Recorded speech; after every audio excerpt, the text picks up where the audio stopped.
شهر رمضان الذي أنزل فيه القرآن هدى للناس وبينات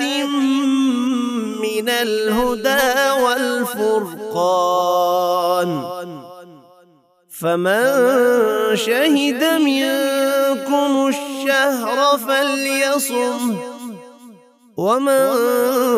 كان مريضا أو على سفر فعدة من أيام أخر، يريد الله بكم اليسر ولا يريد بكم العسر، ولتكملوا العدة ولتكبروا الله على ما هداكم ولعلكم تشكرون.